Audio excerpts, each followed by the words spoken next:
गगन समीरा अंतर चितय अधम शयन मंगल भवना मंगलहारी उमा सहित जपत पुरारी। देखिए पंच महाभूतों की बनी यह शरीर, इसमें पृथ्वी के 5, जल के 4, तेज के 3, वायु के 2 और आकाश का एकमात्र शब्द गुण होता है। पृथ्वी आदि में जो गुण बताए गए उनके नाम इस प्रकार है। शब्द, स्पर्श, रूप, रस, गंध। गुणों का त्याग देता है तब नष्ट हो जाता है। उसका प्रादुर्भाव जब होता है तो फिर कुछ दिन के बाद फिर मृत्यु आ जाती है। और जब तक प्राण है तब तक सब खेल है। एक प्राचीन काल में सुना मैंने, एक लोकगीत है बड़ा सुंदर। उस लोकगीत में, यानी वो संत का ही गीत है, उसमें आपने जीवन की महिमा बताई गई, जीवन दर्शन कराया कि जब तक प्राण है, जब तक परमात्मा अपने हृदय में है, तब तक हम। मराठी में गीत है।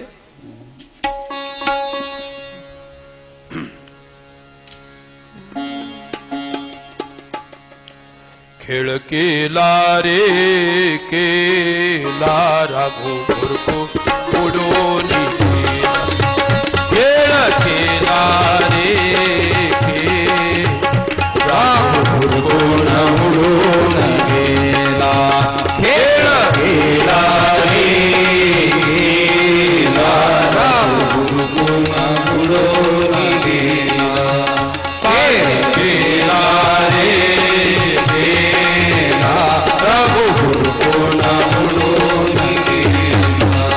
काड्या मुड्याचा पिंजरा केला। काड्या मुड्याचा पिंजरा केला। त्यामध्ये राघोबाई सवीला। त्यामध्ये राघोबाई सवीला।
शब्द एक भजन है।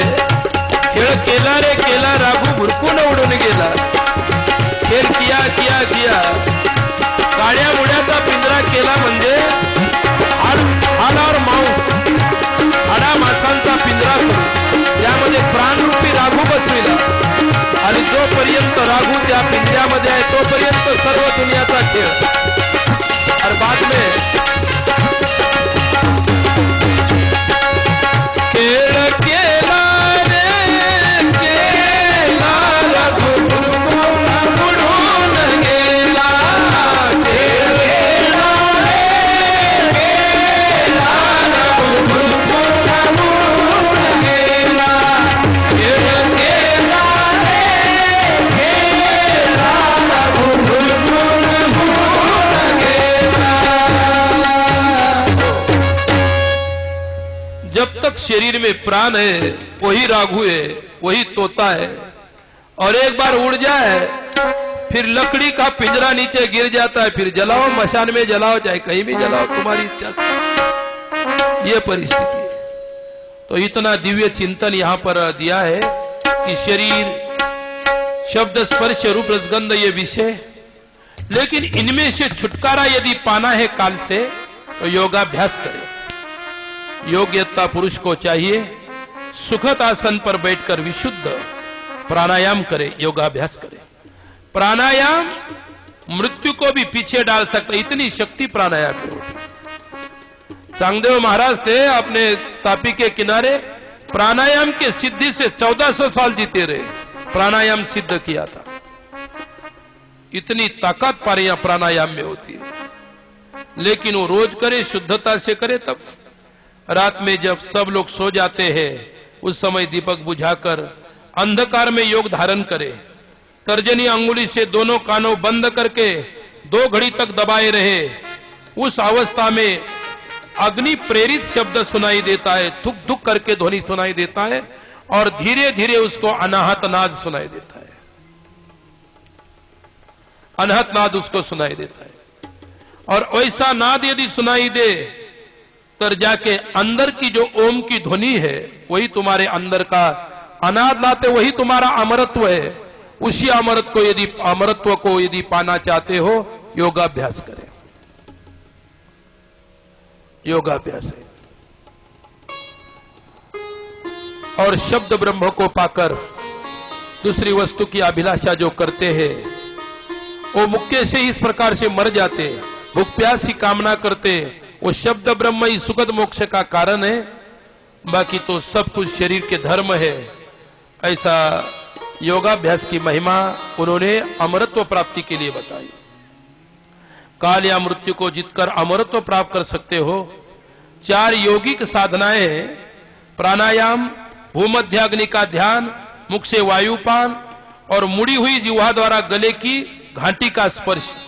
ये 4 योग साधनाएं। तुमको भागवत में, रामायण में, शिव पुराण में कोई ये बातें नहीं बता सकता।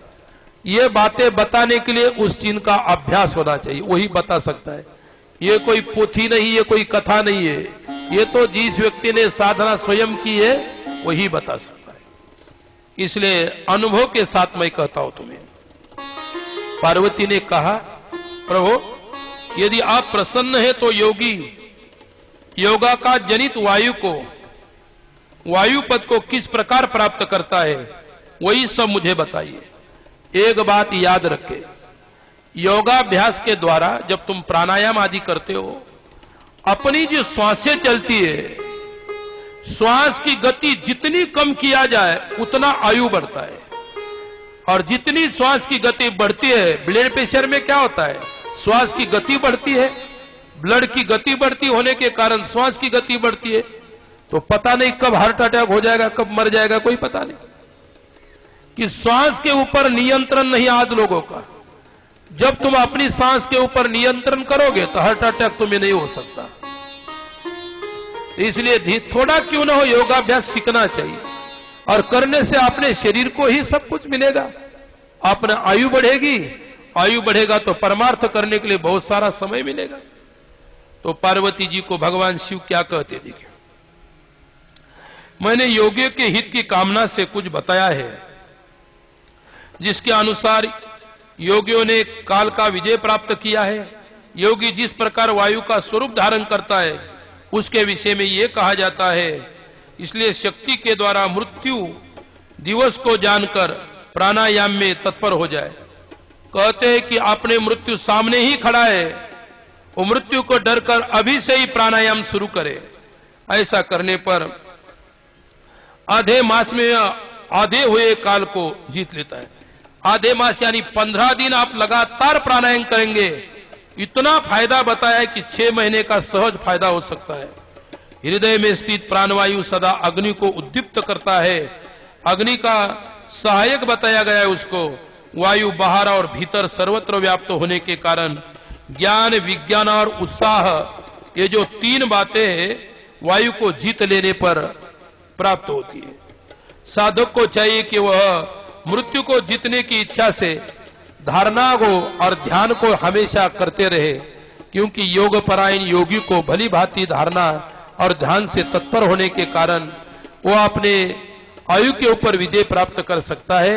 इतनी महिमा उसकी है। दूसरी बात, प्राणायाम के समय जिसका ध्यान किया जाता है, कोई आराध्य परमेश्वर हो या तुम्हें जिस भगवान का ध्यान आदि करते हो उसका ध्यान करते हो, अग्नि में, आदि में व्याहृति, अंत में शिरो मंत्र सहित गायत्री का 3 बार जप करना चाहिए और प्राण वायु को रोके रहे। प्राणों के इस प्रकार आयाम का नाम प्राणायाम कहते हैं। चंद्रमा और सूर्य आदि ग्रह जाकर लौट जाते हैं, क्योंकि अपने अंदर सूर्य नाड़ी और चंद्र नाड़ी होती है, सुषुम्ना और पिंगला नाम की नाड़ी होती है। उसी नाड़ी के द्वारा अपना प्राण सदा बहता रहता है और उसी में स्थित करने पर अपनी आयु भी बढ़ती है और मृत्यु के ऊपर विजय भी प्राप्त कर सकता है। ऐसी सविस्तर से बातें कहले इनमें आपको संक्षिप्त में कह देता हूं। भगवती उमा के कालिका अवतार की ये करना, समाधि और सूरत नाम के वैश्य की यहाँ पर कथा है। और मधु और कैटभ दैत्य का वध का प्रसंग भी आगे कहा। अब कथा थोड़ी सी बदल गई है और इस बदली हुई कथा को हम आगे आपको कहेंगे। एक सुंदर रमणीय इतिहास बताया आगे। ब्रह्मवेत्ताओं में श्रेष्ठ शुद्धि, हमने आपके मुख से भगवान शिव की अनेक इतिहासों से युक्त रमणीय कथाएं सुनी है, जो अनेक मानवतारों से संबंध रखती है, मनुष्य को भोग और मोक्ष प्रदान करने वाली है। अब हम आपको जगत जननी भगवती उमा का मनोहर चरित्र सुनना चाहते हैं। ये उमा खंड है, इसलिए देवी के बारे में ही जितनी ज्यादा कथा इसमें दी गई है। और एक सुंदर कथा है, वो कथा मार्कंडेय पुराण के अंतर्गत दुर्गा सप्तशती, जो हम नवरात्र में जिसके पाठ करते, उसी में भी ये कथा आती है। और यहाँ पर इस शिव महापुराण में भी संक्षिप्त और शिव कथा का गान किया है। पूर्व काल में महामाना सूरत नाम के महर्षि मेधा की ये बात पूछी थी। उस समय मेधा ने जो उत्तर दिया, मैं वही तुम्हें सुनाता हूं। तुम लोग पहले इस कथा के शुरुआत सुने। स्वारोषित नाम के मनवंतर में विरत नाम से एक सुप्रसिद्ध राजा थे। उनके सूरत नाम के पुत्र हुए। वे महाबलशाली, पराक्रमी, संपन्न थे, दानी, निपुण थे, सत्यवादी थे, स्वधर्म कुशल थे, विद्वान, देवी भक्त और दया सागर थे। प्रजाजनों की अच्छी तरह से रक्षा करते थे। उनकी कीर्ति बढ़ने के नाते उनके आजू बाजू के 9 राजा थे, उनके ऊपर हमेशा जला करते थे। उन भूपालों ने उनकी कोलापुरी पर चारों ओर से घेर लिया। राजा सूरत को बड़ा भयानक युद्ध करना पड़ा।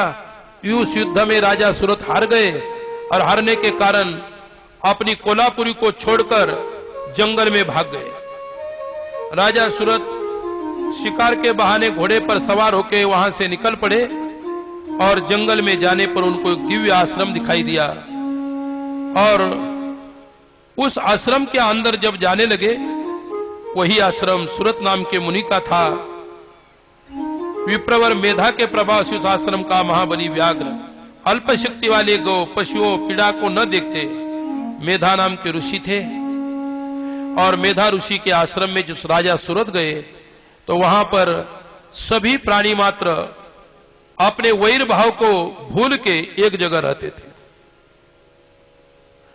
किसी के अंदर में वैर नहीं था, ऐसी उस आश्रम की स्थिति थी। मराठी में भी कहा है कि वैर भाव समूल विसरलियो। गौड़न में कहा है कि उस समय ऋषि मुनि के आश्रम में सभी जंगली पशु पक्षी प्राणी वैर भाव छोड़ के रहते थे। प्रसंग से बात आई है, इसलिए आपको एक छोटी सी कथा यहां पर बता देता हूं कि जिसके मन में कोई वैर नहीं होता, जो साधु होता है, सत्पुरुष होता है, उसके मन में वैर न होने के नाते उसके सानिध्य में जो भी रहेंगे, उसके ही मन में वैर नहीं रहता। देखिए, एक रुबिया नाम की बहुत प्रसिद्ध सूफी संत फकीरिन थी। उस फकीरिन जंगल में रहा करती और हमेशा अपने अल्लाह के, परमात्मा के ध्यान में लीन रहा करती थी। उसी राज्य में हसन बसरी नाम का एक फकीर था। उसके कान पर रुबिया की कीर्ति गई। हसन बसरी ने कहा, मैं तो इतना बड़ा प्रसिद्ध फकीर होते हुए भी मैंने सुना है कि रुबिया नाम की जो फकीरीन है बहुत तेजस्वी, जहां रहती है वहां हाथी, घोड़े, शेर, बाघ, गौ, हिरण सभी एक जगह पर बैर भाव को त्याग के रहते। मैं इतना बड़ा फकीर होते हुए भी अभी तक इतना सफल नहीं हो पाया। एक दिन उस फकीर ने रुबिया फकीरिन की तरफ जाने की सोची और उसके पास भी कुछ सिद्धियां थी, कुछ योग बल था, दिखाने के लिए जा रहा था। भक्त तो इतने सीधे साधे सरल होते हैं, उनको योग सिद्धि की कोई आवश्यकता नहीं होती। क्या हमारे यहां संत एकनाथ महाराज जी ने कहा,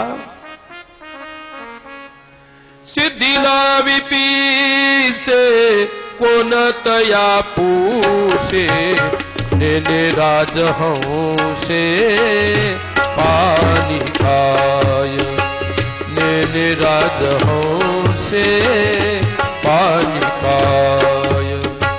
सिद्धि लावी पीसे कोन तया पूसे, ने राजहंस से पानी खागे, ये राजहंस से पानी खागे। सिद्धि लावी पीसे कोन तया पूसे, ने राजहंस से पानी खाए, ने राजहंस से पानी खाए। सिद्धि लावी पीसे कोन तया पूसे, ने राजहंस से पानी खाए, ने राजहंस से पानी खाए। सिद्धि लावी पीसे कोन तया पुसे, ने राजहंस से पानी खाय।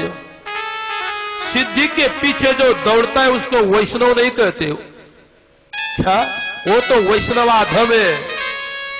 जो सिद्धि के पीछे दौड़ता है वो अधम है। और आजकल देखा जाता है जितने सिद्धि चमत्कार दिखाने वाले साधु महात्मा संत होते, दुनिया उनके पीछे दौड़ती है। सत्य ज्ञान के पीछे दौड़ने वाले कोई नहीं, कोई नहीं पीछे। जहां चमत्कार है, जहां भी कुछ भी बकवास की जाती है, जहां कुछ उल्टा सीधा बताया जाता है, क्या हमारे मार्ग में आओ, तुम्हें इस खेत में काम करने की जरूरत नहीं, केली को सिलगा दो, फिर काटने के लिए जाना बस। क्या लोग कहते अरे बहुत बढ़िया ये तो, क्या केली लगाई फिर बाद में काटने के लिए जाना है अंतिम। हमारे उधर भी एक पंथ आया था, उन्होंने कहा कि खेती में कोई बुआई करने की जरूरत नहीं, पेरनी करने की जरूरत नहीं, अपने आप सब कुछ धान निकल आता है, घर में आता है, पहुंच जाता है। क्या ऐसा कोई होता है क्या? ये तो सृष्टि के विपरीत वाली चीजें है, और परमार्थ के जो विपरीत होता है उसको सिद्धि कहते हैं। क्या लेकिन मूढ़ लोग, अज्ञानी लोग इस बात को नहीं समझ पाते। क्या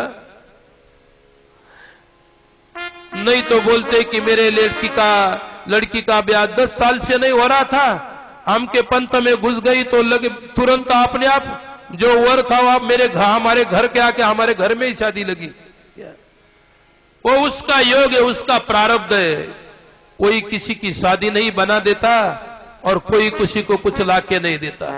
तुम्हारा जैसा प्रारब्ध है वैसे जरूर होगा, या हमारे तुम्हारे किसी के कहने से नहीं होता। और पागल लोग इन्हीं बातों में भ्रम में फफूल जाते हैं और भी कुछ का कुछ कर डाल लेते हैं। इसलिए मैं यही बताता हूं, सबसे बड़ा वैष्णव होता है, सबसे बड़ा वैष्णव से बड़ा दुनिया में कोई नहीं है, याद रखें। इसलिए वैष्णव सिद्धि के पीछे वैष्णव कभी नहीं दौड़ता। सिद्धि जो है, बहुत सारे बातें हम लोग देखते हैं। यहां राजा ने, सूरत नाम के राजा थे, मेधा ऋषि के यहां पर आए। मेधा ऋषि के यहां पर आने पर उन्होंने राजा मेधा को, महाराज ऋषि मेधा को मैं बता रहा था तुमके कि जहां पर पशु पक्षी वैर भाव त्याग कर रहे थे,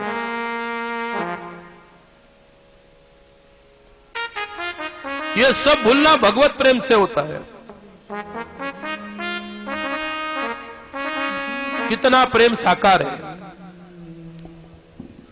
चिरी चोळिया त्या धुता विसरती, चिरी चोळिया त्या धुता विसरती, ऊर्ध्व लक्ष लागले कृष्णमूर्ती, ऊर्ध्व लक्ष लागले कृष्णमूर्ती, कोणा नाठवे हा कोणा कुळयाती, कोणा नाठवे हा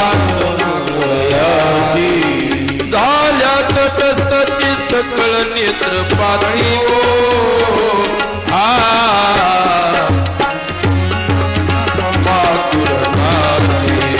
ऐशा गोपिकाच्या कामातुर नारी, झाल्या तटस्थ सकळ नेत्र पाती हो, ऐशा गोपिकाच्या कामातुर नारी, ऐशा गोपिकाच्या कामातुर नारी। वैर भाव को त्याग कर वहां पशु पक्षी रहते। हसन बसरी नाम का फकीर रुबिया के आश्रम, उसका तो आश्रम नहीं था, जंगल में पेड़ के नीचे रहा करती थी। एक दिन रुबिया भजन कर रही थी तो उसके भजन में हिरन, बाघ, गौ, रान के सुअर, पशु पक्षी, मोर सभी झूम रहे थे, नाच रहे थे, आनंद लुट रहे थे। हसन बसरी पीछे से आया और देखा ये क्या बात है, ये रुबिया के भजन में तो पशु पक्षी भी झूम के नाच उठे हैं। तुम लोगों को हम कितने बार कहते कि ताली बजाओ, ताली बजाओ, थोड़ी सी बजाते, अभी मत बजाओ, अभी भजन नहीं चल रहा है। यही तो तुम्हारा पागलपन है, जब नहीं बजाते तो बजा लेते, और जब बजाना है तो नीचे हाथ करके बैठ जाते। अभी कोई बजाने की बात थोड़ी है, भजन कीर्तन चलेगा तब बजा दो। तो वो लोग झूम रहे थे पशु पक्षी भजन में। वैष्णव सबसे श्रेष्ठ है और उससे श्रेष्ठ है भजन, क्योंकि भजन से ही वैष्णव बन जाता है। तो रुबिया वैष्णव थी, बना भगवान का भजन कर रही थी, अपने अल्लाह को बड़े प्रेम से गा रही थी, अल्लाह भी उसके ऊपर बड़े खुश थे, प्रसन्न थे। हसन बसरी आया, पीछे से देखा, अरे बाप रे ये क्या बात है, यहां तो पशु पक्षी भी भजन करने लगे। हसन बसरी ने देखा जो चीजें आज तक मेरे जैसे फकीर, इतना बड़ा व्यक्ति रहने पर भी मेरे जीवन में कभी नहीं आई, फकरानी के जीवन में कितनी बड़ी प्रेम भक्ति है। क्या? इसलिए प्रेम भक्ति से ही परमात्मा को पा सकते हैं, अन्यथा कोई मार्ग ही नहीं है। और ऐसी प्रेम भक्ति मेधा ऋषि को यहां पर मैंने इसलिए बताया कि रुबिया के पास जब हसन बसरी आया, हसन बसरी ने कहा कि रुबिया मुझे ये बता दे, तुम्हारे भजन में इतने सारे पशु पक्षी डोल डाल के भजन कर रहे और मैं तो चिल्लाता हूं तो जो जमे वो भी भाग जाते हैं, क्या बात है? रुबिया ने कहा इतना बता दो, तुम इस समय क्या खा के आए हो? उसने कहा कि मैं गौ का गोश्त खा के आया हूं, गौ का मांस खा के आया हूं। रुबिया ने उसी समय कहा यदि तुम हिंसा करके किसी प्राणी का मांस खाते हो ना, इसलिए प्राणी को लगा हिंसाचारी आ गया, तुम्हारे देखते ही सब उठ के भाग गए। जैसा अन्न खाओ वैसे जीवन को पाओ। अन्न से ही जीवन बनता है, अन्न से ही संस्कार बनता है। मेधा ऋषि के यहां सूरत नाम के मुनि आए, उसी समय वहां पर एक वैश्य आया, उसका नाम समाधि वैश्य था। और ये तीनों जने इकट्ठा हुए। उसी समय प्रारब्ध कर्म से दुखी वैश्य को उनके बच्चों ने निकाल दिया था घर से, और राजा भी, और राजा के डर के मारे वहां से पलायन कर दिया था। दोनों व्यक्ति दुखी थे, और दुखी व्यक्ति कहीं जाए तो फंस जाते। दुख के कारण मनुष्य क्या क्या नहीं त्यागता। क्या दुख के कारण कहीं भी जाके फंसता है। दुख के कारण ही सब कुछ इस प्रकार से अनाचार, अत्याचार, भ्रष्टाचार सब इसी के कारण हो रहे हैं। सब चाहते सुख मार्ग का, भ्रष्टाचार का मार्ग पकड़ लिया, सुख कैसा मिलेगा। उसी समय सारा जगत एकार्णों के जल में निमग्न था। योगेश्वर भगवान केशव शेष की शैया पर शैया बिछाकर योग निद्रा का आश्रय लेके शयन कर रहे थे। उन्हीं दिनों भगवान विष्णु के कानों में मल से दो असुर उत्पन्न हुए। दोनों के नाम मधु और कैटभ थे। उसी समय की बात। और ये मधु कैटभ नाम के दोनों दैत्य मेधा ऋषि के कारण सुरोता और समाधि वैश्य को तो मुक्ति मिली, फिर मधु कैटभ नाम के दैत्य हुए और इतने उन्मत्त है विष्णु को कहे कि भगवान यदि तुम्हारे पास कुछ कम है तो हमें मांग लेना। और उन दोनों ने मांगा वरदान। विष्णु ने वरदान मांगा, मैं तुम्हें दोनों को यह वरदान देता हूं, तुम दोनों मेरे हाथ से मारे जाओगे, यह मेरा वर है। मैं तुम्हें दोनों से यही वरदान देता हूं, अन्य कोई नहीं। उसी समय ये दोनों उन्मत्त दैत्य भगवान विष्णु को ही मारने के लिए उद्यत हुए। भगवान विष्णु ने कहा कि तुम मेरे दोनों गोदी में सो जाओ। दोनों गोदी में इस प्रकार से सुला दिया और उनको दोनों के सिर छेदन करके दोनों का ही वध कर डाला। मधु कैटभ को मारने के बाद सभी देवताओं के तेज से देवी लक्ष्मी का अवतार होता है और लक्ष्मी देवी के द्वारा महिषासुर का वध होता है। रंभ नाम के प्रसिद्ध असुर थे, दैत्यवंश के शिरोमणि थे। उससे महातेजस्वी महिष नाम का दानव का जन्म हुआ। यह दानवराज महिषी के रूप में था और रूप भी बदल सकता था। इंद्र के सिंहासन पर जा बैठा, संपूर्ण त्रिलोक को इसने जीत लिया। दुरात्मा महिषासुर ने सबको समरांगन में जीतकर स्वर्गलोक से निकाल दिया सभी को। उसी समय सभी देवताएं घबराए गई और भगवान विष्णु के पास आके उन्होंने प्रार्थना की।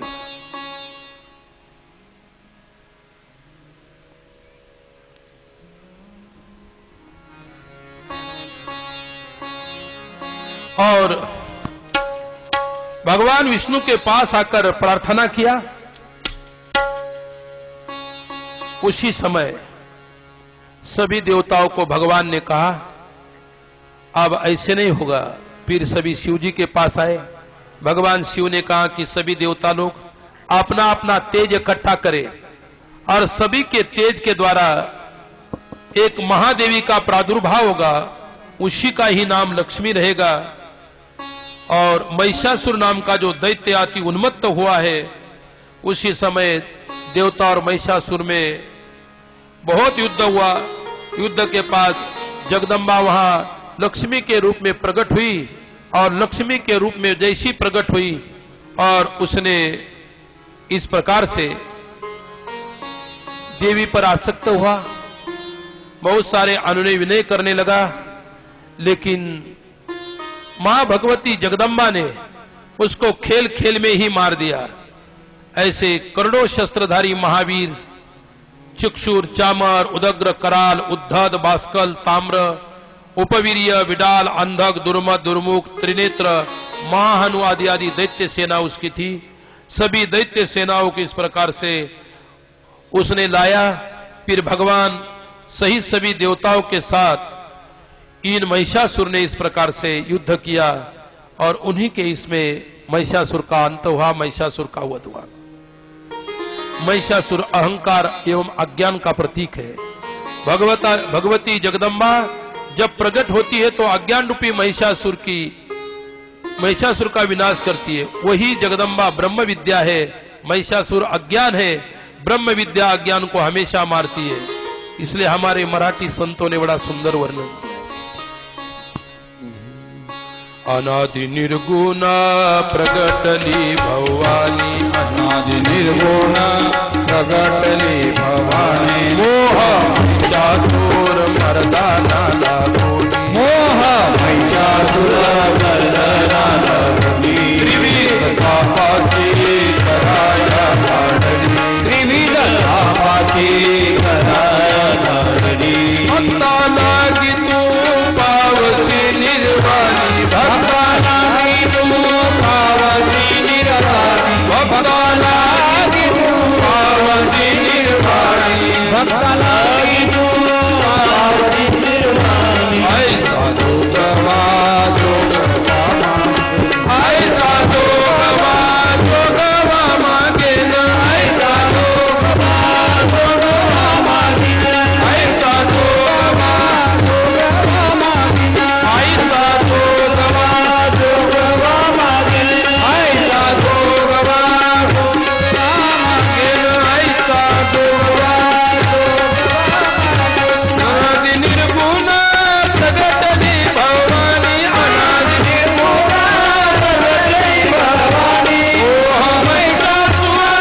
रखिए सब लोग। गोविंद बोलो हरि गोपाल बोलो, गोविंद बोलो हरि गोपाल खाली बसा सर्वजण आता। हरि गोविंद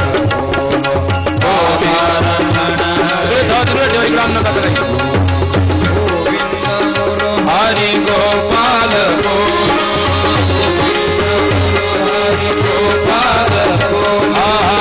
ले जाओ उधर। गोपाल बोलो, गोविंद बोलो हरि गोपाल बोलो, राधा रमण हरि गोविंद। बीच में कोई नहीं आना भैया, बीच में नहीं आना।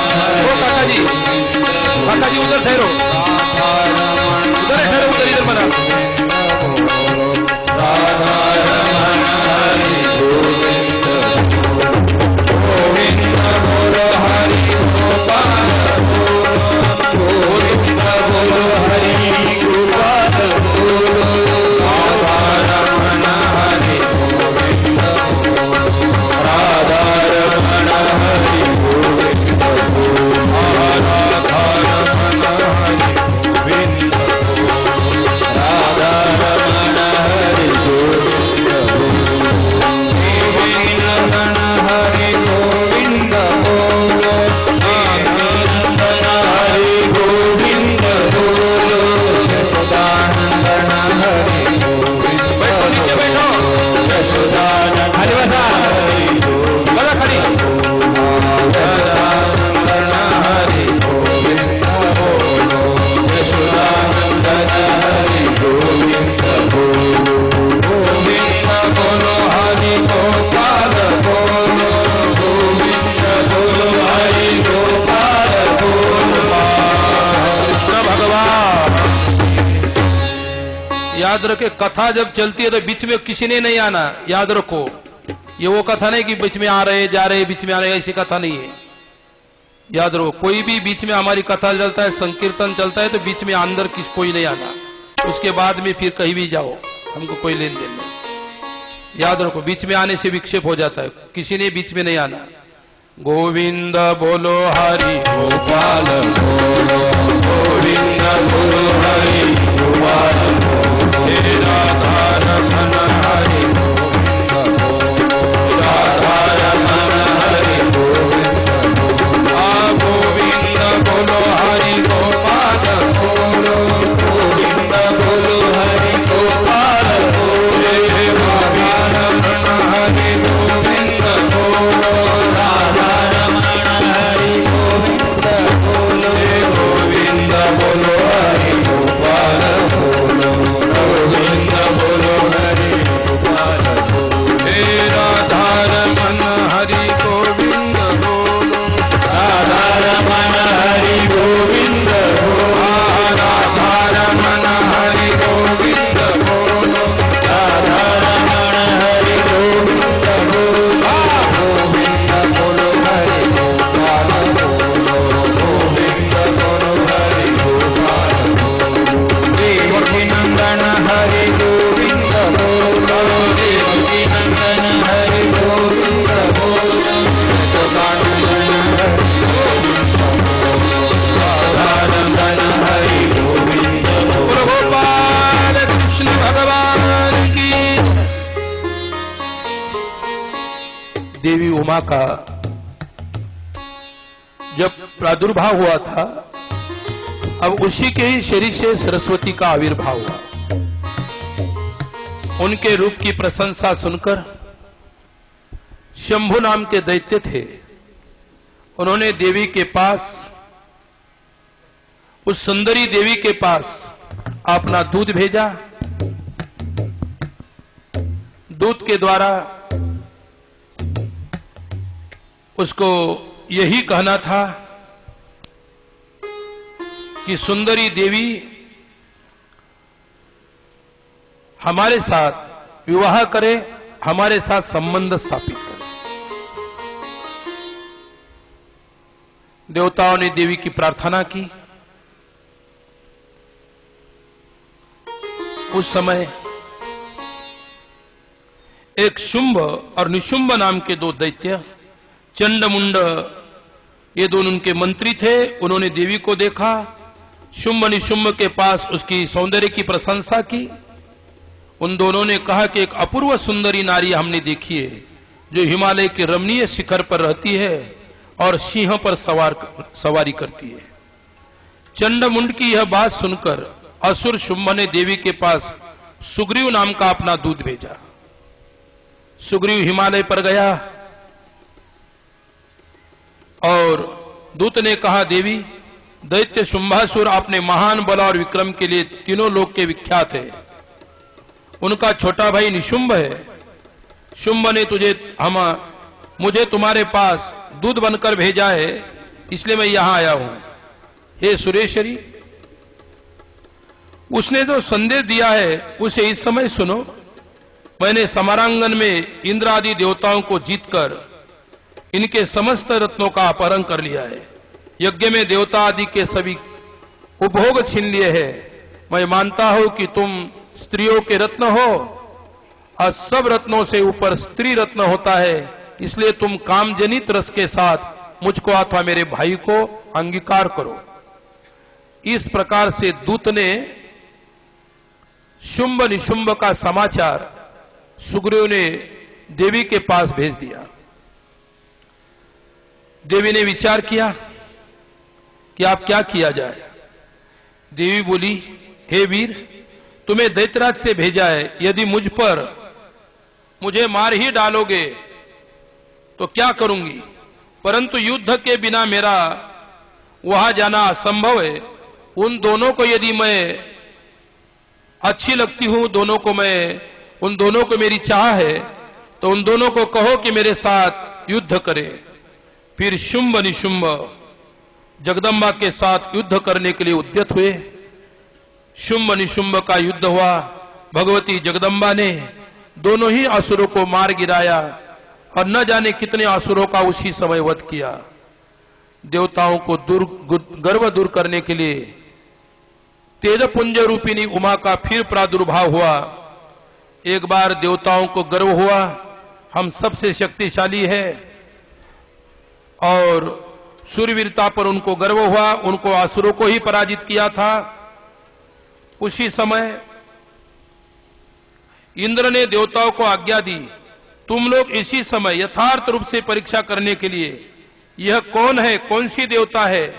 एक पुरुष देवी के तेज से प्रकट हुआ था और वो महाभयानक पुरुष था। उसको जानने के लिए सभी देवता लोग वहां गए, लेकिन उस पुरुष को कोई इस प्रकार से नहीं जान सका। तब जाके इंद्र ने वायु को कहा कि तुम चले जाओ, वो कौन पुरुष है उसका पता लगाओ। उस पुरुष के सामने वायु गया। उस पुरुष ने वायु के सामने एक तिनका डाल दिया या घास की एक छोटी सी लकड़ी डाल दी और वायु को कहा, यदि तुम्हारे में शक्ति है तो इसको उड़ाओ। वो तिनका तिल भर भी इस प्रकार से नहीं हटा। वायु ने अपनी पूरी ताकत लगा दी। इंद्र ने बहुत सारे देवताओं को भेजा, लेकिन सभी हार के आए। इंद्र भी स्वयं गया, वो भी हार के आया। इसका ऐसा चरित्र, उसको सर्वेश्वर को मैं शरण जाता हूं। अंत में इंद्र उस दिव्य पुरुष को शरण गया। वे ही साक्षात देवादिदेव भगवान थे। देवी के द्वारा दुर्गमासुर नाम के दैत्य का वध किया। दुर्गा, शताक्षी, शाकंभरी और भ्रामरी आदि नामों से नाम पढ़ने के कारण इस प्रकार से होते हैं। शाकंभरी के नाम से आपकी ख्याति होगी। दुर्गम नाम के दैत्य को मारने के कारण आपको दुर्गा होगी। फिर दुर्गा देवी की बहुत श्लोकों के द्वारा यहां पर प्रशंसा की गई। अश्विन मास के शुक्ल पक्ष के दिन नवरात्र आती है। उस नवरात्र को करने पर संपूर्ण कामनाएं सिद्ध होती है, इसमें संशय नहीं। नवरात्र व्रत के प्रभाव का वर्णन करने में चतुरानन ब्रह्मा, पंचानन महादेव, षडानन कार्तिकेय ये भी समर्थ नहीं है। नवरात्र व्रत का अनुष्ठान करने से विरत के पुत्र राजा सुरत को आपने खोए हुए राज्य को प्राप्त किए थे। अयोध्या के बुद्धिमान नरेश, ध्रुव संधि कुमार नवरात्र में दर्शन के बल से, नवरात्र के प्रभाव से राज्य प्राप्त किए थे, जो पहले उनके हाथ से छीना गया था। इस व्रतराज का अनुष्ठान करने से महेश्वरी जगदम्बा परम प्रसन्न होती है और इसी प्रसन्नता के साथ इस शिव महापुराण का जो उमा नामक संहिता है, उमा नामक खंड समाप्त हुआ। अब कैलाश नाम की संहिता आगे चलती है। थोड़ा सा शिव स्मरण करेंगे, उसके बाद संहिता को प्रारंभ कर दूंगा। हर हर हर हर महादेवा शंकर पार्वती सदा शिवा। हर हर हर हर महादेवा शंकर पार्वती सदा शिवा। हर हर हर महादेवा शंकर पार्वती सदा शिवा। शंकर पार्वती सदा शिवा। शंकर पार्वती सदा शिवा। शंकर पार्वती सदा शिवा। ओ शंकर पार्वती सदा शिवा। हर हर हर हर महादेवा शंकर पार्वती सदा शिवा। हर हर हर हर महादेवा शंकर पार्वती सदा शिवा। हर हर हर महादेवा शंकर पार्वती सदा शिवा। हर हर हर महादेवा शंकर पार्वती सदा शिवा।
नमः शिवाय सांबाय, नमः शिवाय सांबाय सगनाय ससनवे, प्रधान पुरुष वेशाय स्वर्गस्थित्यंत हेतवे।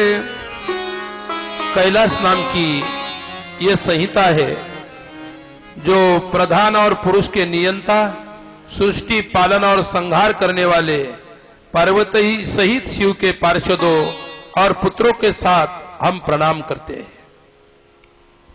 कैलाश संहिता में पूरा तत्व ज्ञान है। सैद्धांतिक तत्व ज्ञान इस कैलाश संहिता में कहा गया, इसलिए कैलाश संहिता बहुत छोटी सी है और कठिन है। ऋषियों ने कहा कि सुध जी, हमने अनेक व्याख्यानों से युक्त परम मनोहर उमा सहित सुनी, उमा संहिता सुनी। अब शिव तत्व का ज्ञान बढ़ाने वाली कैलाश संहिता का वर्णन हमारे प्रति करिएगा। व्यास जी ने कहा कि हे पुत्रों, शिव तत्व का प्रतिपादन करने वाली दिव्य कैलाश संहिता का वर्णन करता हूं, तुम प्रेम पूर्वक सुनो। इतना कहकर व्यास जी ने काशी में मुनियों के साथ सुत जी के संवाद, व्यास मुनि संवाद, शिव पार्वती संवाद, शिव जी के द्वारा पार्वती के प्रति संन्यास पद्धति, संन्यासाचार, संन्यास मंडल, संन्यास पद्धति न्यास, वर्ण पूजन, प्रणवार्थ पद्धति आदि आदि प्रसंगों का सविस्तर वर्णन किया गया। ऋषियों ने कहा, महाभाग सुत जी, हम हमारे श्रेष्ठ गुरु है, यदि आपका हम पर अनुग्रह है तो ये सभी प्रश्न हमारे जो है उसका उत्तर दीजिए। आप जैसे गुरुजन सदा स्नेह हमारे प्रति रखते हैं। और हे मुने, विरजा होम के समय सन्यास लेने से पहले विरजा नाम का होम होता है। उसी विरजा होम के पहले आपने जो वामदेव का मत सूचित किया था, हमें हम विस्तार पूर्वक वही सुनाए। अब हम बड़े आदर के साथ, श्रद्धा के साथ सुनेंगे। कृपा सिंधो प्रसन्नता पूर्वक उसका वर्णन करें। ऋषियों की यह बात सुनकर सुत के शरीर में रोमांच हुआ आया। उन्होंने गुरुपयोगी परम उत्कृष्ट गुरु महादेव जी को, त्रिभुवन जननी महादेव जी उमा को तथा गुरु व्यास जी को भक्ति पूर्वक नमस्कार करके मुनियों को आह्लादित करते हुए गंभीर वाणी से इस प्रकार से कहा। सभी के आदि गुरु, आदिनाथ गुरु, सकल सिद्धांता, मत्स्येंद्र तयाचा मुख्य शिष्य भगवान शिव लोक गुरु तो है, आदि गुरु भी है। सुत जी ने कहा, तुम्हारा कल्याण हो हे महात्माओं, भगवान शिव के भक्त तथा दृढ़ता पूर्वक व्रत पालन करने वाले हो। निश्चित रूप से जानकर मैं तुम लोगों को समस्त विषय का प्रसन्नता पूर्वक वर्णन करूंगा। पूर्व काल में रथंतर कल्प में महामुनि वामदेव नाम से अपने माता से बाहर निकलते ही शिव तत्व को ज्ञाता हुए। जैसे सुखदेव जी अपने मां के गर्भ के बाहर निकलते ही ब्रह्म तत्व के ज्ञाता हुए, वैसे उनसे पहले रथंतर कल्प में शिव तत्व के ज्ञाता माता की गर्भ से निकलते ही हुए थे वामदेव जी। वो जन्म से ही ज्ञानी थे। वेदों, आगमों, पुराणों तथा सभी शास्त्रों के तात्विक अर्थों को जानने वाले थे। देवता, असुर, मनुष्य आदि जीवों के जन्म कर्मों का भी भली भांति अच्छे प्रकार से उनको ज्ञान था। ऐसे वामदेव जी थे। मन में किसी वस्तु की इच्छा नहीं थी, निष्काम थे। शीत उष्ण आदि द्वंद्वों से ते द्वंद्व मोह निर्मुक्ता। गीता ने कहा कि द्वंद्वों से, अहंकार से शून्य उनका चित्त था। उनके मन में किसी प्रकार का कोई अहंकार नहीं था और किसी के प्रति कोई आसक्ति नहीं थी। सुखदेव जी भी अपने मां के गर्भ से जन्म लिए, जन्मते ही निकल पड़े, सन्यासी हो गए क्या। और वहां जब गए, कहते ब्राह्मणाचा पोर एक खेळासी भ्याला, ब्राह्मणाचा पोर एक खेळासी भ्याला, 12 वर्ष पाला रे, 12 वर्ष पाला रे, कापत कापत बाहेर आला, कापत कापत बाहेर आला, भगवती पळून गेला रे, भगवती पळून गेला रे,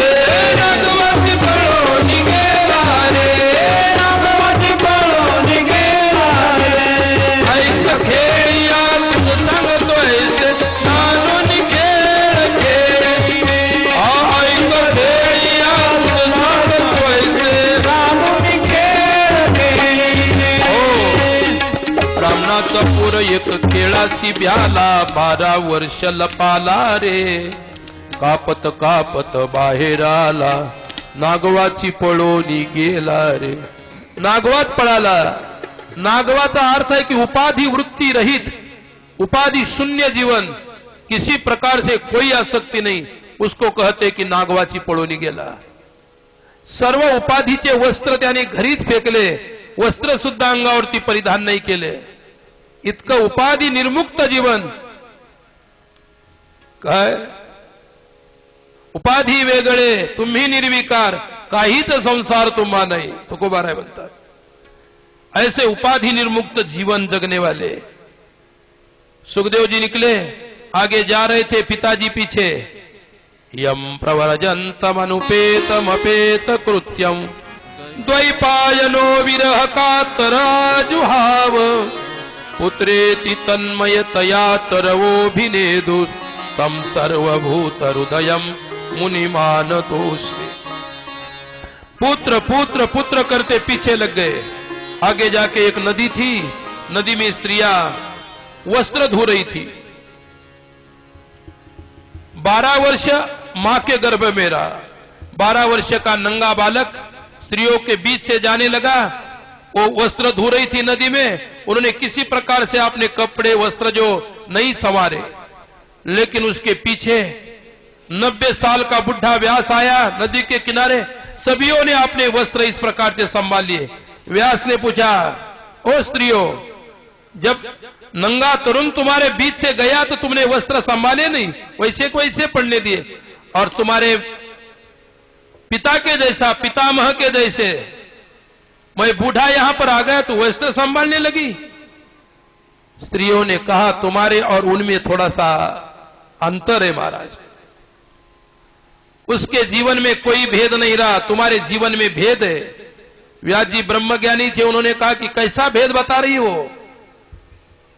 स्त्रीम पुंभिदान नतु सुतस्य विविक्त दृष्टे श्रीमद् भागवत तेरे पुत्र के नजर में स्त्री पुरुष भेद नहीं वो आत्मज्ञानी तू ज्ञानी है लेकिन तेरे में भेद है बोले कैसे भेद सिद्ध किया जब से तुमने हमको प्रश्न किया कि क्यों वस्त्र संभाले नहीं उसी से पता चलता है कि तुम्हारे में भेद है तुम्हारे बालक के प्रति हम कुछ नहीं वो तो भेद रहित जीवन अद्वैत जीवन की अनुभूति जिसको बचपन में ही मिली ऐसे सुखदेव जी वैसे यहां पर वामदेव जी ने मेरु के दक्षिण शिखर कुमारे श्रृंग में यानी हिमालय पर्वत का जो मेरु का शिखर है वह कुमार श्रृंग नाम की जगह है वहां प्रवेश किया वहां स्वयं शिव कुमार कार्तिकेय जी रहते हैं वहां जाके इन्होंने उनकी शरण ली वामदेव जी वहां पर गए वहां स्कंद समीप खड़े थे बैठे थे महामुनि वामदेव को देखकर वामदेव ने शिष्यों के साथ उनके शिखर पर बैठे मुनि वृंद कुमार के दर्शन किए उनको प्रणाम भी किया उनकी 4 भुजाएं थी अंगों से उदारता सूचित होती थी मुकुट आदि उनके शोभा बढ़ा रही थी ऐसा दिव्य शरीर उनका था वामदेव जी बोले कि जो प्रणव के वाच्यार्थ प्रणवार्थ के प्रतिपादक प्रणव अक्षर का रूप बीज के युक्त तथा प्रणव रूप है स्वामी कार्तिकेय को बारंबार नमस्कार उसी प्रकार से अनेक श्लोकों के द्वारा कार्तिक मुनि की स्तुति की और कार्तिक मुनि की स्तुति करने पर वामदेव जी ने कहा सब प्रकार की विभूतियों का दाता आप है सर्वज्ञ है सर्वकर्ता है संपूर्ण शक्तियों के धारण करने वाले हैं इसलिए हे स्वामी बोलने की शक्ति तो हम लोगों में नहीं रही तथापि यह हमारे ऊपर आप अनुग्रह करिएगा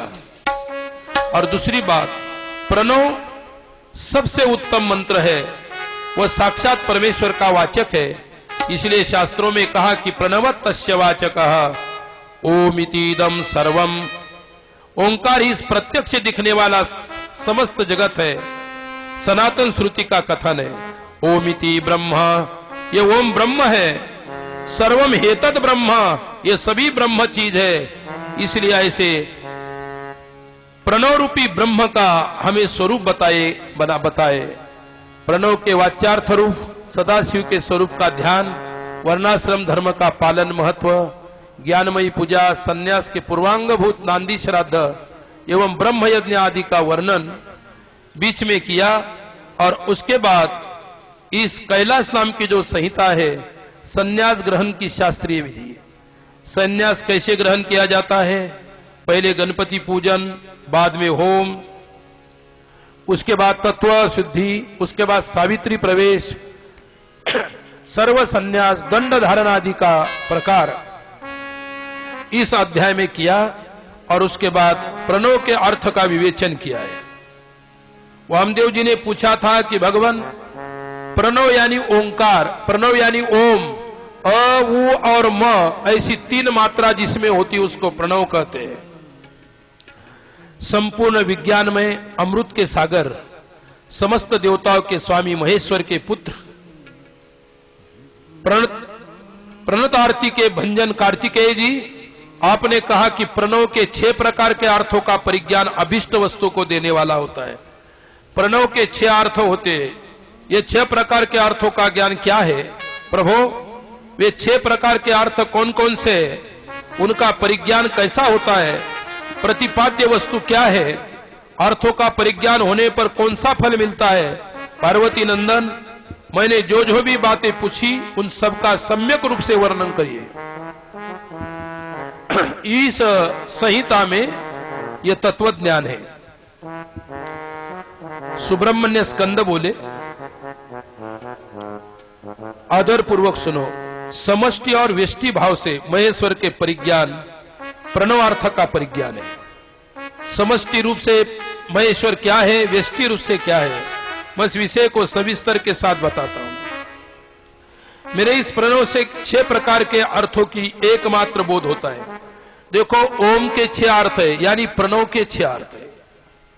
पहला मंत्र रूप अर्थ है, दूसरा यंत्र भावित अर्थ है, तीसरा देवता बोधक अर्थ है, चौथा प्रपंच रूप अर्थ है, पांचवा अर्थ है गुरु के रूप में दिखने वाला, और छठा अर्थ है शिष्य स्वरूप का परिचय देने वाला।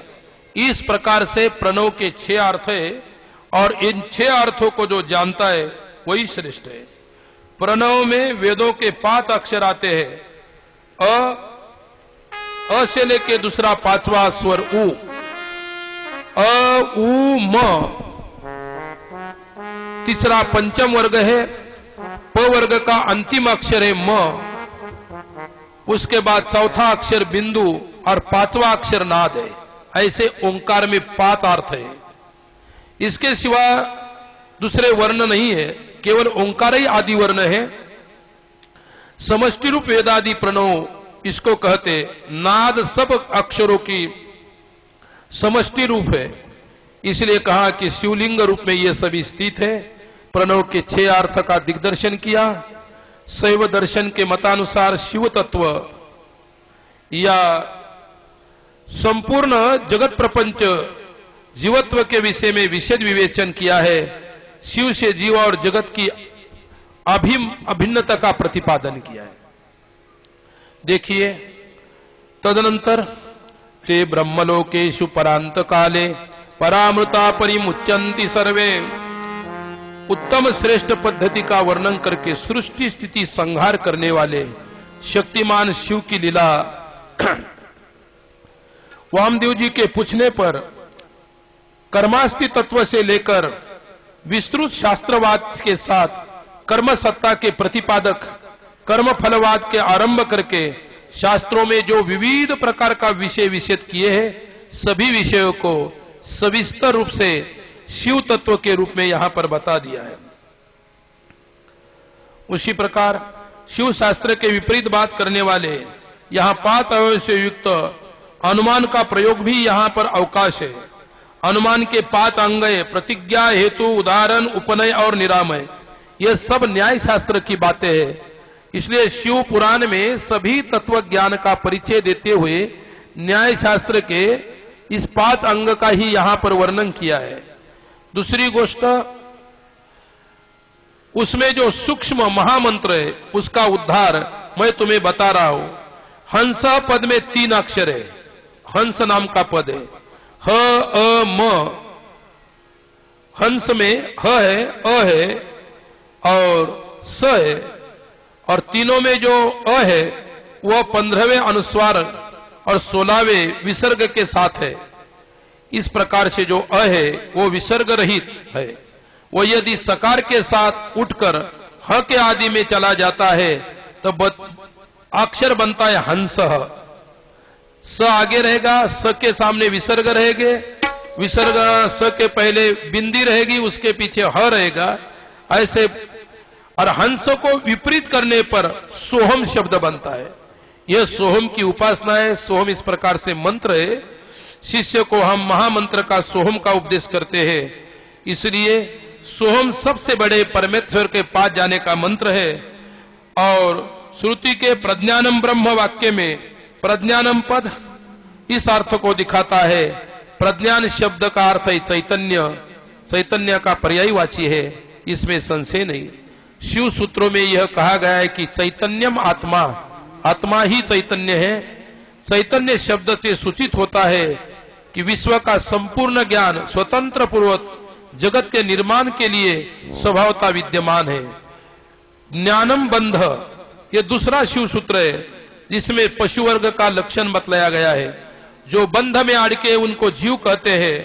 स्वाभाविकी ज्ञान वलिक क्रियाच, ये भी एक शिव सूत्र है, और इसी शिव सूत्र का भी विशेष अर्थ है ओम इतिदम सर्वम।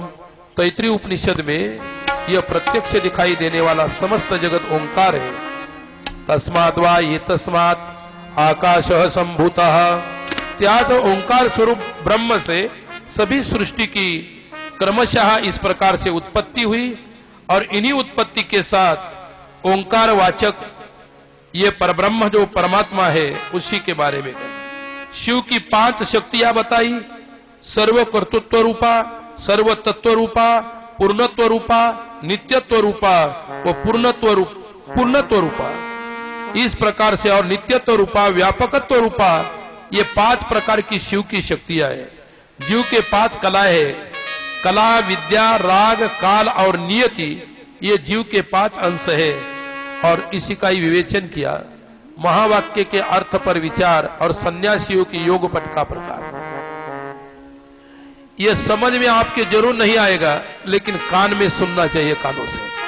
किसी जन्म में तुम्हें जरूर शिव पुराण सुनने में और समझ में जरूर आएगा। महावाक्य प्रस्तुत किए जाते हैं।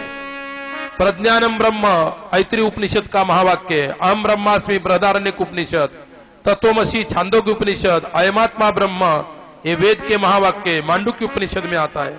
ईशावास्यमिदं सर्वम ईशावास्य उपनिषद में, प्राणो अस्मि कौशिकी उपनिषद में, प्रज्ञानात्मा कौशिकी उपनिषद में, तदिह तदसूत्र तदन्वीह ये कठोपनिषद में आया। अन्य देव तद्विदाद विददादथो अविददाद दधि केन उपनिषद, एशंतम अंतरात्माप्यमृतः बृहदारण्यक उपनिषद। स यस्यायम पुरुषो यश सावदिन्ने च, इस प्रकार से बहुत सारे उपनिषदों के परम वाक्य इसमें गिनाए गए। और यही तत्व ज्ञान के साथ सभी महावाक्य एषत आत्मा यस्यायम पुरुषे, ये 2 वाक्य अर्थ पर विचार किया जाता है। अंतर्यामी आत्मा ही स्वयं ब्रह्म शिव है, वो अमृत स्वरूप है, वही सूर्य में स्थित है।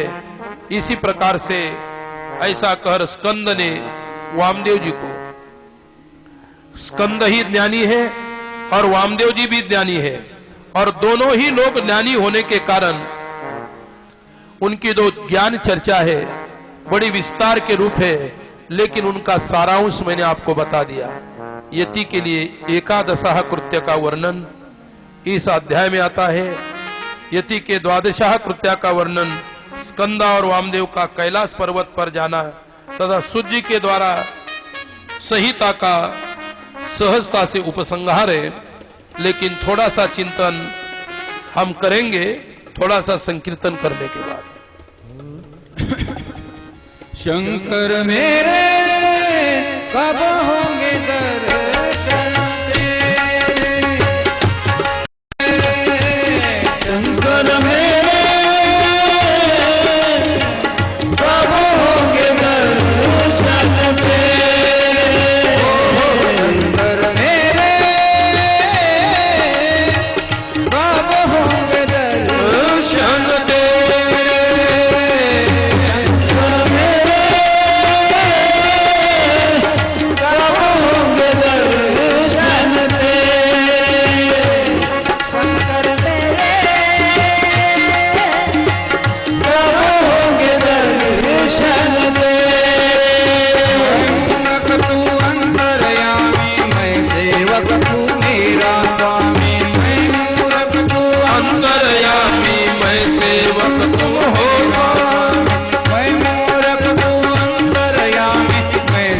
सेवक तो तेरा माने मैं सेवक तू मेरा स्वामी। काहे मुझसे नाता जोड़ा मन छोड़ा मंदिर भी छोड़ा काहे मुझसे नाता तोड़ा मन छोड़ा मंदिर भी छोड़ा। शंकर मेरे कब होंगे दर्शन तेरे शंकर मेरे कब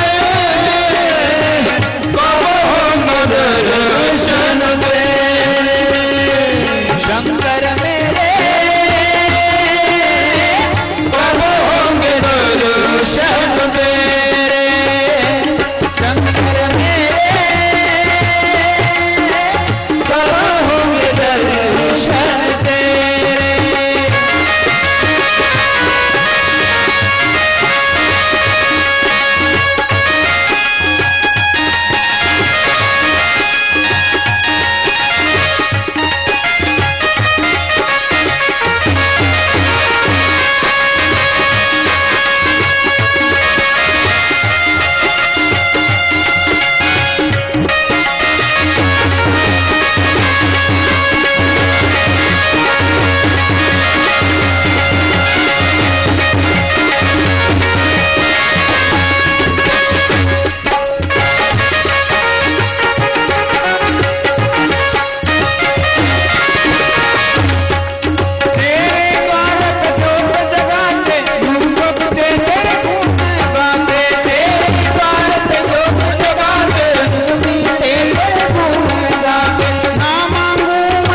आगे शिव तत्व की ये जो पवित्र वार्ता भगवान स्कंद में और वामदेव जी में हुई, बाद में साक्षात भगवान शिव का कहा हुआ ये उत्तम रहस्य जो वेदांत सिद्धांत के नाम से प्रसिद्ध है, तुमने मुझसे जो कुछ सुनाया उसे विद्वान पुरुष तुम्हारा ही मत कहेंगे। अतः यति इस मार्ग में चलकर शिवो अहम अस्मि, मैं शिव हूं, इस प्रकार के आत्म तत्व का ज्ञान हुआ और स्वयं मैं शिव हूं इसी प्रकार के साक्षात्कार होने के नाते इस कैलाश नाम के संहिता का यहाँ पर कथा भाग पूर्ण होता है और तत्व ज्ञान की चिंतन की भी धारा यहाँ पर थोड़ी सी रुकती है। आज की श्री पतित पावनी कथा भगवान शिव जी के चरणों में, कार्तिक स्वामी के चरणों में और मां गंगा पार्वती के चरणों में समर्पण करते हैं और कल की कथा फिर अपने समय पर होगी और आगे आने वाली वायवीय संहिता की कथा है, बड़ी सुंदर कथा कल आपको सुनने के लिए मिलेगी। आज की कई कथा यहीं पर परमात्मा के श्री चरणों में विश्रांति करती है। थोड़ी सी 2 शब्द यहां पर बोलना है। शिव महापुराण का अपना यह 6वां दिन है। 6 दिन कैसे चले गए कोई पता नहीं लगा। भगवान चिंतन के आनंद में ऐसे ही दिन जल्दी से जल्दी व्यतीत होते हैं। 6 दिन निकल गए, कल 7वां दिन है। और याद रखे कल सोमवार, अपनी कथा में सोमवार का शिव महापुराण का सबसे उत्तम दिन कहलाता है। और दूसरी बात मैंने पहले कहा था, ये कुंभ का समय चल रहा है, कुंभ इस समय चल रहा है, कुंभ के छाया के दिन है, उसमें अपनी कथा में सोमवार आया। कल की कथा सुनने से, कल की वायवीय संहिता की कथा है, यदि आपने पीछे वाली कथा किसी ने नहीं सुनी, अंतिम की जो वायवीय संहिता जो सुनेंगे उनको पूरा शिवपुराण सुनने का फल मिलता है। इसलिए कल सोमवार आप आए और दूसरों को भी इस प्रकार से सुनने के लिए प्रेरित करें और इस शिव महापुराण का आनंद सोल्लास प्रेम से लुटते रहे। दूसरी बात, आप सभी लोग भाग्यशाली है, भाग्यवान हैं। इस परम कथा का परम ज्ञान शिव महापुराण के रूप में मैंने आपको सविस्तर सुनाया। इतनी कथा कोई सुना ही नहीं सकता, सुनाने में बहुत देर लगती है, लेकिन शिव पुराण का एक विशिष्ट अभ्यास हमने किया है। इसलिए आपको सविस्तर रूप के साथ शिव महापुराण का कोई इस प्रकार से पीछे नहीं छुटा है। और ऐसी कथा पूर्ण सुनने के परम भाग्य वाले लोगों को ही होता है। नहीं तो कथा चलती है, कीर्तन चलते हैं, गाना चलता है, इधर उधर की बातें चलती है और कथा बाजू में रहती है। आपने शुद्ध शिव पुराण को सुना है और इतने सुंदर दिव्य पर्व काल में आप सुन रहे हैं, यही आपकी विशेषता है। इसलिए आज जैसे आज तक आए, कल भी आप शिव महापुराण सुनने के लिए आ जाना।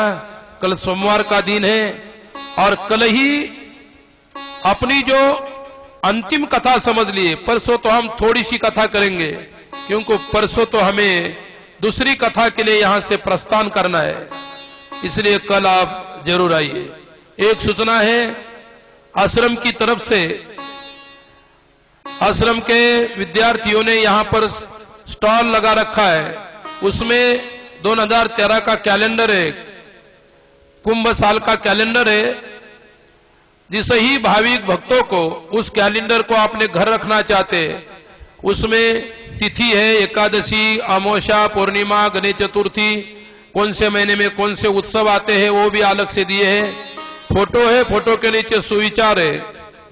और अपनी जो शाहपुर की कथा है, हम तो ये सोचते हैं कि आपके लिए हमने बहुत सारे कैलेंडर लाए, बहुत सारे गए, जिसको चाहिए इस कथा का स्मरण समझ के शाहपुर और परिसर के लोगों ने अपने घर में एक एक कैलेंडर ले जाए। वो कैलेंडर की राशि जो भी मिलती है उसको आश्रम का जो बांधकाम है, वैष्णवी देवी का बांधकाम, बहुत बड़ा मंदिर बन रहा है, उस रूप से आपका योगदान आश्रम के बांधकाम के लिए, माता के बांधकाम के लिए मिलेगा। इसलिए आप उदार अंतकरण से, नहीं तो कार्यक्रम तो बहुत बड़ा है, लेकिन हमारे कैलेंडर फिर हमारे आश्रम पे वापिस जाएंगे, तुम्हारा अपमान है। तो इसलिए सभी परिसर वालों के लोगों को ये कहना है कि बच्चों का उत्साह बढ़ाने के लिए तो आप लोग आज से लेके 22 तारीख के दोपहर तक यहां हम लोग रहेंगे, उसके बाद हम जाएंगे। तो इसलिए आप लोग कैलेंडर और किताब है पूजा के, आरती के, प्रार्थना के, जो कुछ साहित्य सामने स्टॉल लगा है उससे ले जाना चाहे ले जाना, और जरूर आपके घर में वो कैलेंडर रखना। सूचना समाप्त हुई, अभी आरती होगी। गोपाल कृष्ण भगवान की जय। शांति से बोलो, शांति से बोलो, लोगों को समझना चाहिए क्या बोल रहे हैं। आरती के लिए मैं नाम पुकार रहा हूँ, आवाज वो महानुभाव के नाम मैं लूंगा, वो अपने दौड़े से यहाँ पधारेंगे। सहस्रमूर्तये सहस्र, फटाफट लगा दीजिए आरती। सहस्र नामने सरस्वती सहस्रकोटि युगधारिणे नमः। ओम जय शिव ओंकार हर शिव ओंकार ब्रह्मा विष्णु सदा शिव नाथ सदा शिव अर्धांगीकारा। ओम जय शिव ओंकार प्रभु हर शिव ओंकारा। एकानन चतुरानन पंचानन राधे शिवा पंचानन राधे। हंसासन गरुडासन हंसासन गरुडासन वृषवाहन साधे। ओम हर शिव ओंकार प्रभु हर शिव ओंकार। भुज चार चतुर्भुज दशभुज केशोरे शिव दशभुज त्रिशूले। तीनों रूप निरखते तीनों रूप निरखते त्रिभुवन जन मोहे। ओम जय शिव ओंकार प्रभु शिव ओंकार। अक्षरमाला गणमाला मंडमाला धारी शिव मुंडमाला धारी। त्रिपुरारी कंसारी त्रिपुरारी कंसारी करमाला धारी। ओम हर शिव ओंकार प्रभु हर शिव ओंकार। पीताम्बर पीताम्बर राधाम्बर अंगे शिव राधाम्बर अंगे। सनकादिक ब्रह्मादिक सनकादिक ब्रह्मादिक प्रेतादिक संगे। ओम जय शिव ओंकार प्रभु हर शिव ओंकार। जगमंडल चक्र त्रिशूलधारा चक्र त्रिशूलधारा। जगत्कर्ता संहरता जगत्कर्ता संहरता जगपालन करता। ओम जय शिव ओंकार प्रभु जय शिव ओंकार। विष्णु सदा शिव जानत विवेका सब जानत विवेका। प्रणवाचर के मते प्रणवाचर के मते तीनों देवता। ओम हर शिव ओंकार प्रभु जय शिव ओंकार। स्वामी की आरती जो कोई नर गावे प्रभु देव नर गावे। कहत शिवानंद स्वामी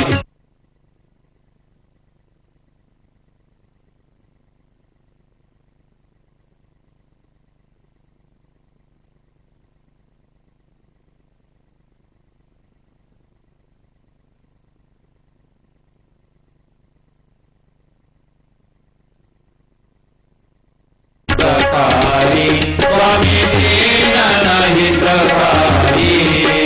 जय जय मोह विनाशक जय जय प्रेम प्रकाशक भवबंधन हारी।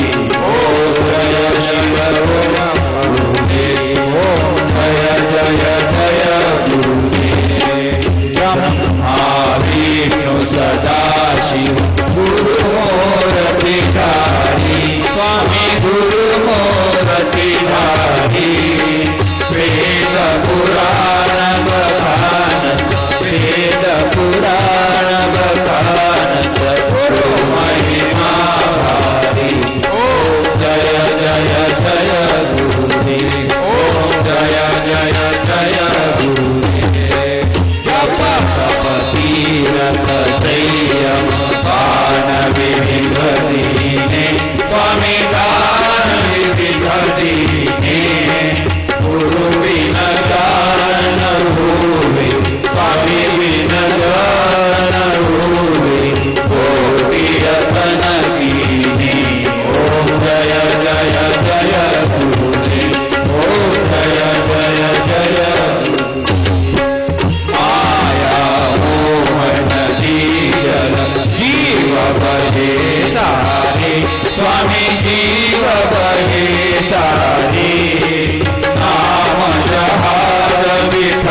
काशी भजन सुमत समहासी सब पाठ करवारी ओम जय जय जय गुरुदेव ओम जय जय जय गुरुदेव तन मन धन सब अर्पण गुरु चरण कीजे स्वामी गुरु चरण कीजे ब्रह्मानंद परम पद ब्रह्मानंद परम पद मोक्ष गति कीजे ओ जय जय जय गुरुदेव ओ जय जय जय गुरुदेव जय गुरुदेव दयानिधि दीनहितकारी स्वामी दीनहितकारी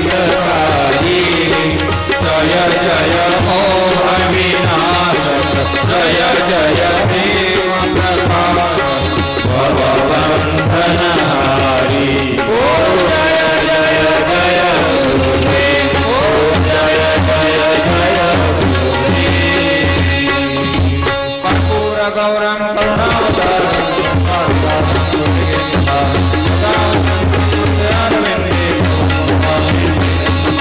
त्वमेव माता पिता त्वमेव त्वमेव बन्धो सखा त्वमेव विद्या द्रविणं त्वमेव त्वमेव सर्वं त्वमेव कायेन वाचा करोण्यस्तलपरस्ते कृष्ण कृष्ण गोपाल कृष्ण भगवान की जय श्री गुरुदेव भगवान की काशी विश्वनाथ भगवान की प्रेमळ सद्गुरु मा